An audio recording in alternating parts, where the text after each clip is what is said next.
Thank you, Mr. Speaker. I had hoped to be following Sue Moroney, and I don't say that with any sense of criticism or disrespect.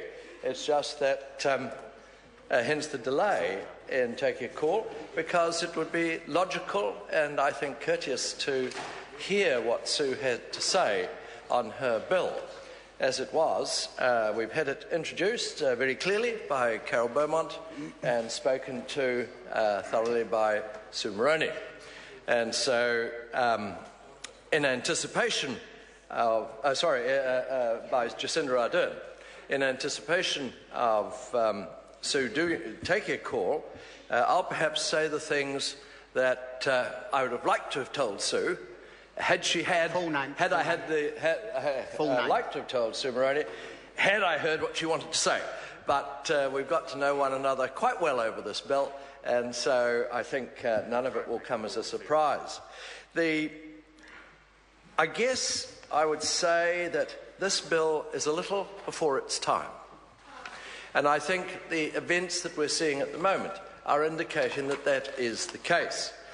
The work, Carol Beaumont and Jacinda Ardern both commented that they understand there was a lot of work done by the committee in a very non-partisan way, and there certainly was. It was a very, very interesting exercise that we went through as a committee, as individuals, and as in working together.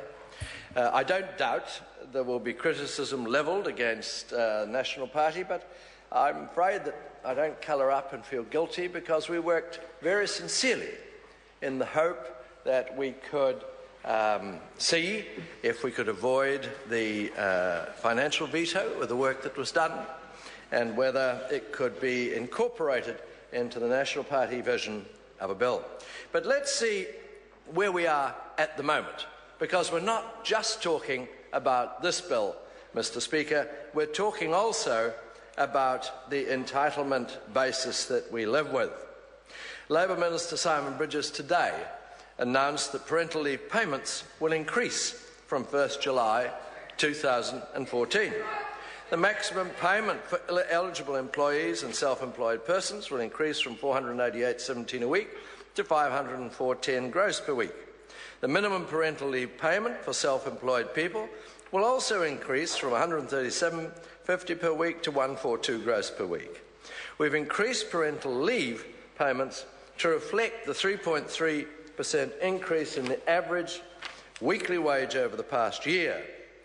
Under the Parental Leave and Employment Protection Act 1987, parents eligible for the scheme are entitled to up to 14 weeks paid leave at a rate calculated on the basis of their average weekly earnings. The maximum rate is adjusted every year to account for any increase in average weekly earnings. So Minister Bridges adds that in addition to this increase, the government has announced a significant overhaul of parental leave as part of Budget 2014, which will make it available to more people for a longer period with increased flexibility. And that, I think, is a considerable advantage. The current 14 weeks paid leave will increase to 18 weeks in 2 stages, to 16 weeks in April 2015 and 18 weeks from April 2016. The eligibility of paid parental leave will also be expanded to include caregivers other than parents, for example, permanent guardians, and that's a wonderful development, and to extend payments to people in less regular work or who recently changed jobs.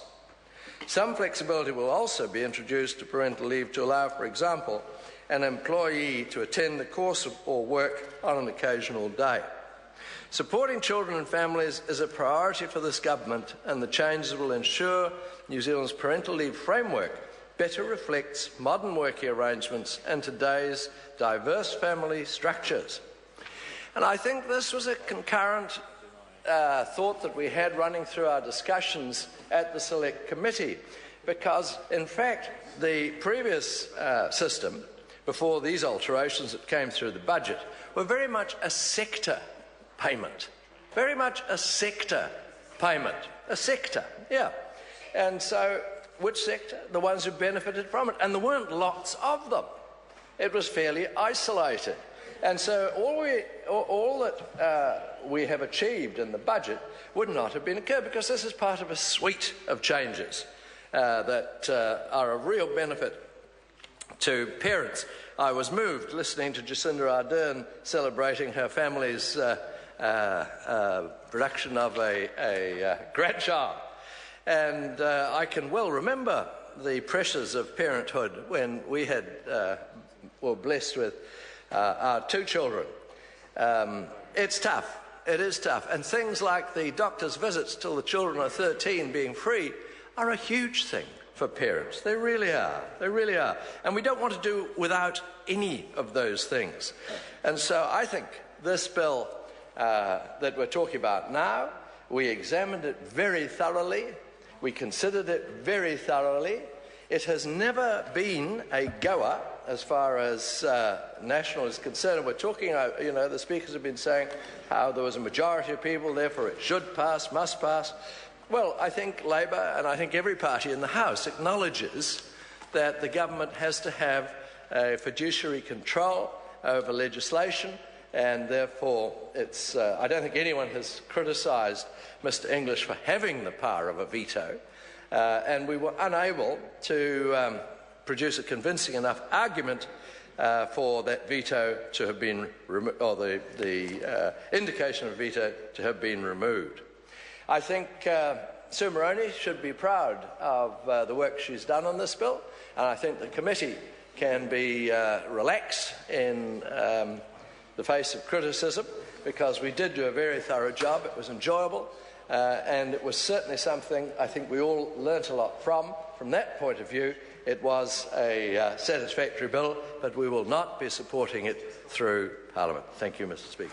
I call Jan Logie. Lava, Mr Speaker, and thank you for the call. I rise to again offer the Green Party support for this